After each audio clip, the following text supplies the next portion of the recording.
Jeff Fountain, JJ Fontaine here. And I just wanted to kind of talk about what I'm actually doing right now.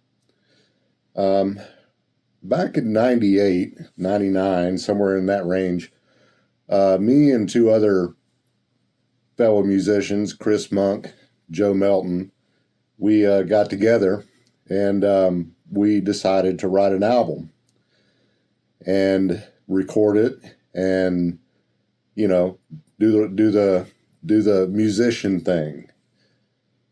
I met Chris in 91, 1990, somewhere in there. I had bought a keyboard at Atlanta Discount Music down in Atlanta, and I was getting ready to purchase it and get everything all set up, a PV-DPM-3, which was supposed to be space age at the time. And while I was there, another musician was there. I'd never met him before, a guy named John Markhart, and he was a drummer. And we got to talking, and we started comparing notes and doing things, and he invited me to come try out for a band he was in called Saber. It was a Christian progressive rock band. John was a progressive drummer. And so in that, I ended up going out and playing keyboards for that band for a short period of time. We wrote 2 or 3 songs and recorded it. I can't remember his name, but we called him Herm, but he had this fantastic studio in the basement, and off we went. Well, the singer in that band was Chris Monk, and that's how we got that connection. And later on, we reconnected, 98, 99, and decided to write music. And so we got together and started writing. And at that point, I think the first song that we did was a song called Through the Lens. And we didn't have a lot of equipment. I had my PV-DPM-3, and he had an acoustic guitar, an Ovation. He had like a $300 Stratocaster, a red one, and a Zoom effects pedal, and a microphone, probably a Shure SM58, something like that. And that was really about all we had, really. And so we sat down and quickly figured out that going into a studio and recording and doing the tape thing or even Pro Tools, which was kind of in its infancy at that point, that just wasn't practical because you're talking thousands and thousands of dollars. And so I went to looking, and I found a program called Saw Plus. And Saw Plus was a broadcaster recording software. It was high dollar, and we got it by clandestine means and put it on the computer. And so in that program, there was no metronome. There was none of the fluff and features that nowhere near what the capabilities are now.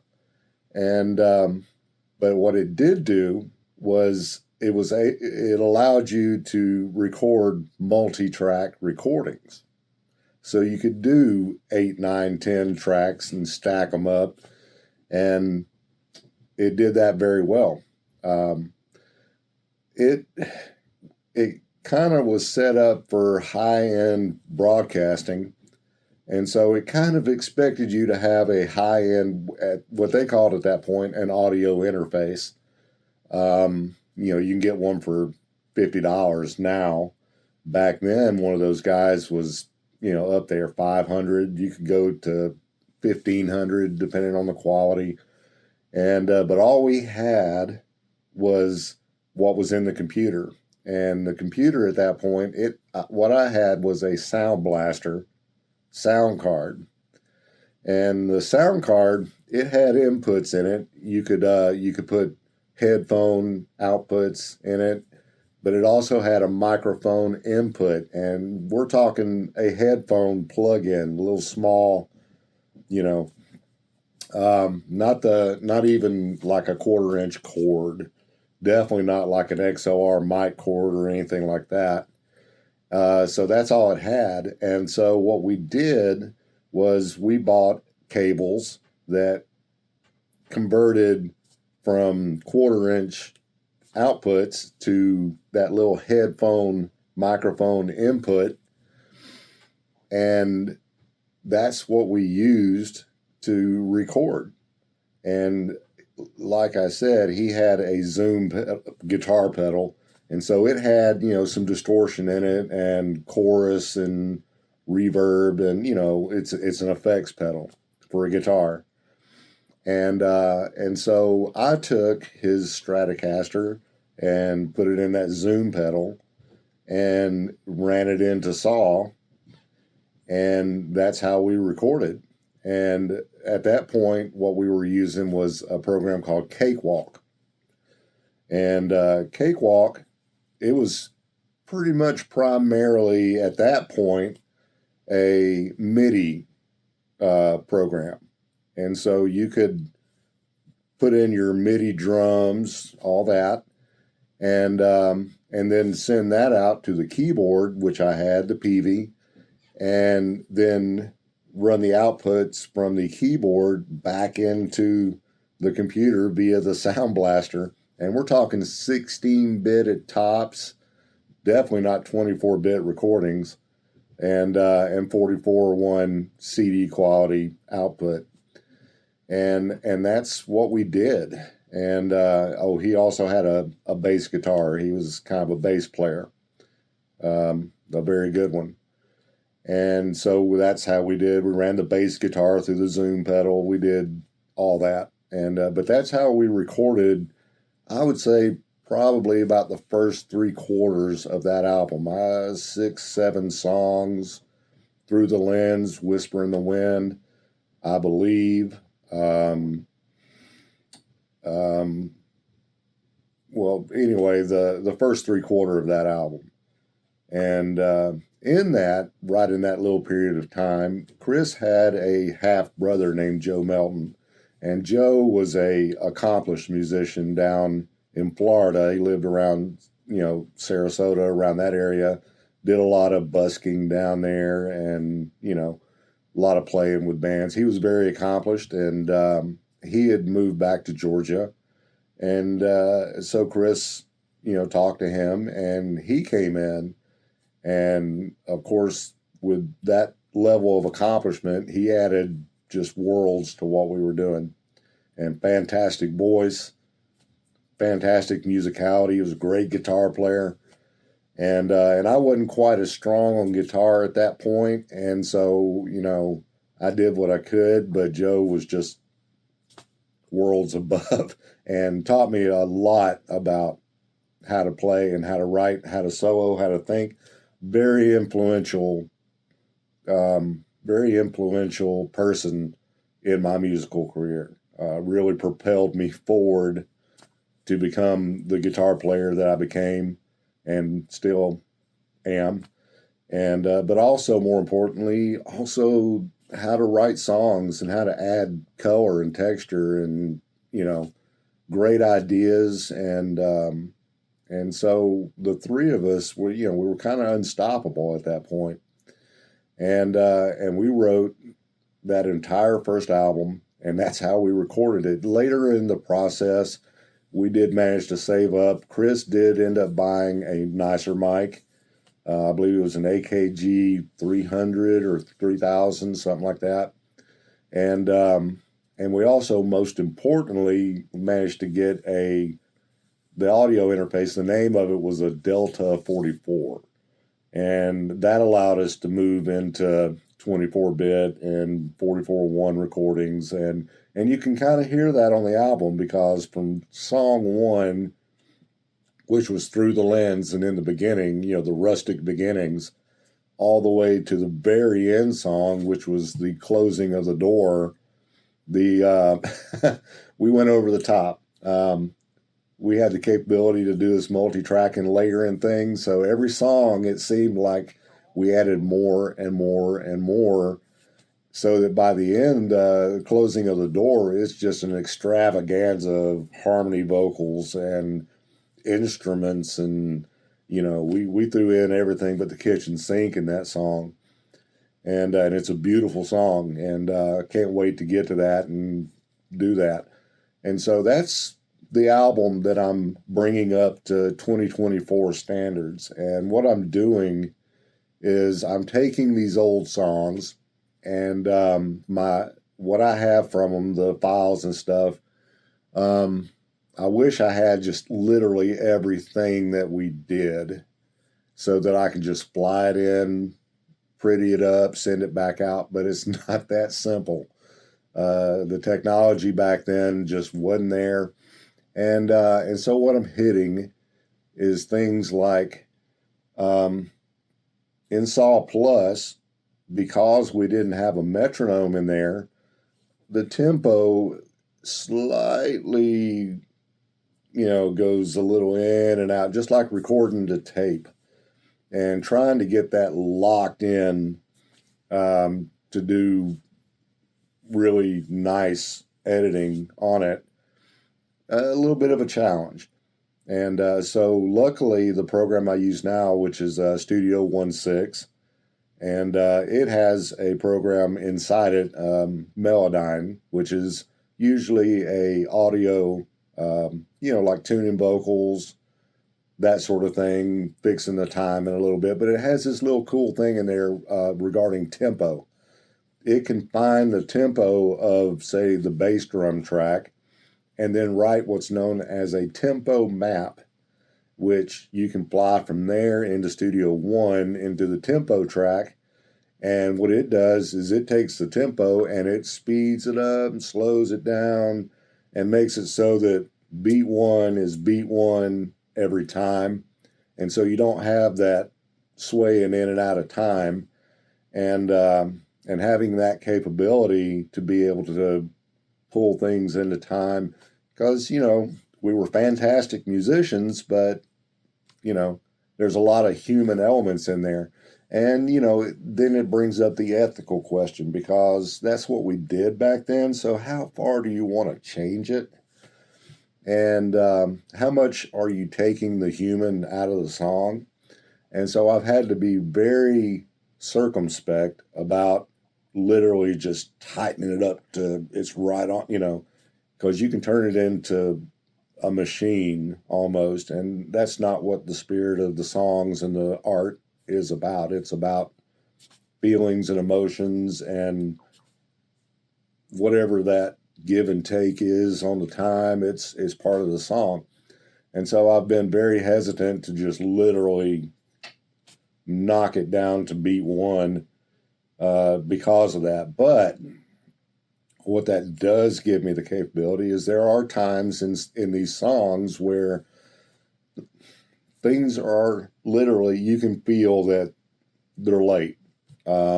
Things are just a bit off. The guitars maybe aren't quite as tight. And what that can do over time, if you just start layering it all up, is it can make the song a little muddy because everything's not right on the beat.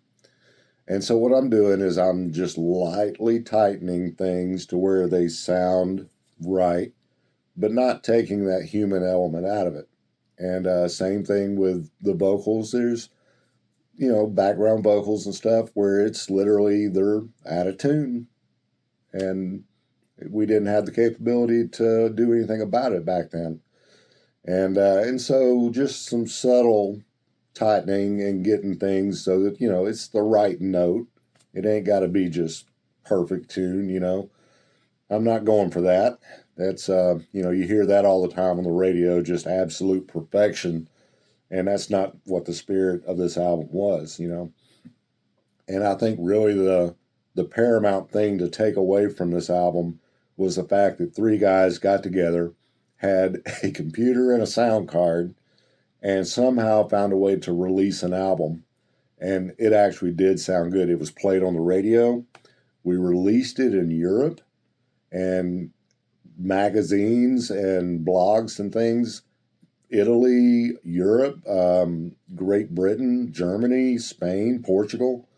A lot of countries over there, it made the rounds, and we got reviews, and 99% were just like, we love this album. And so we got a lot of positive, you know, I guess, esteem building things, and told us that we were doing something right, you know. And so, but the big message in that is it's not about high dollar guitars and thousands and, you know, $100,000 consoles and all that. And hey, all that stuff's great if you got the capability and the opportunity. Yeah, go for it. You know, it's going to sound great, but you can do with almost nothing. And isn't that what music's really about? You know, it's about getting your feelings and your emotions out there, and pouring your heart into it and doing it, and then sharing it, and just seeing the looks on people's faces when, you know, you melt their faces with what you do, you know, and they're amazed that you have that capability, you know. But I think a lot of people don't understand exactly how little we had when we did this album. And so I've already got 3 or 4 of the songs done, and I've popped them up on YouTube, and so far the response has been very positive and people are liking it. My ultimate goal with this is to get everything done, and getting everything up to the quality that, you know, that I wish I was capable of back then. But I was learning. Everybody was learning. I didn't know anything about mixing songs back then, and literally I'm experimenting and reading and learning as we go, and so many things. I mean, all the way up to 2015, I'm still mixing and writing songs, and thinking I know what I'm doing at that point, because I've been doing it, you know, for 10 years, 15 years, and still learning. And you know, there's those leaps where it's like, that's how you do it, you know. And so I've had a million of those, and at this point, I feel very confident that I can kind of do anything I want, and I know kind of what I'm after now, and it's locked in. And so I'm very happy to be getting these songs up to the standards today, and going forward, when I listen to it, it's like I know that these songs are the best that I can make them, you know. And it's a very rewarding, and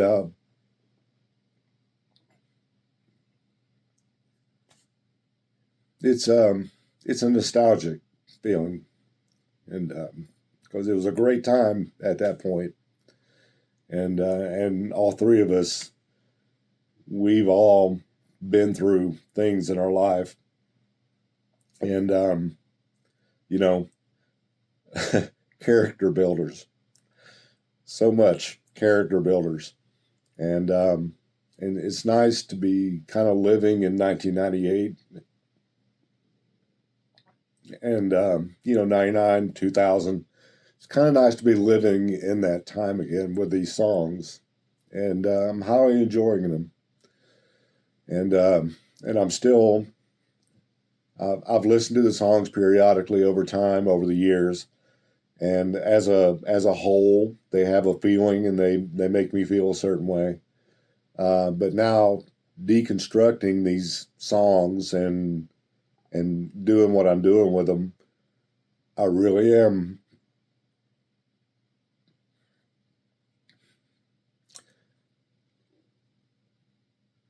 I'm really amazed at what we accomplished. It's there's a lot of beautiful moments in there, and it's really unexpected to you know, to find a little section of the song and remember what I was thinking when I wrote it, and and the feeling I was trying to capture at that moment, and accomplishing it. And these songs, you know, there's so many little moments like that that just take me right back to it. And it's a wonderful feeling. So there's a lot of great accomplishment in there, and I'm very proud of them. So anyway, enough watching me blubber, right? So what I'm going to do in addition to this is just me explaining what I'm doing and the importance of why and what we did, and just giving a little overview on what it actually is that I'm doing. And so I'm going to be posting a few videos as we go, and they're going to be more mechanical, technical, because I would love to show kind of the process I'm having to go through with each of these songs to get them where we're at today. And it really is fascinating. And I think that maybe there's somebody out there that, could learn some things from it. And so anyway, that's it. That's what I'm doing. So have a great day, and thank you for watching. And carry on, rock on.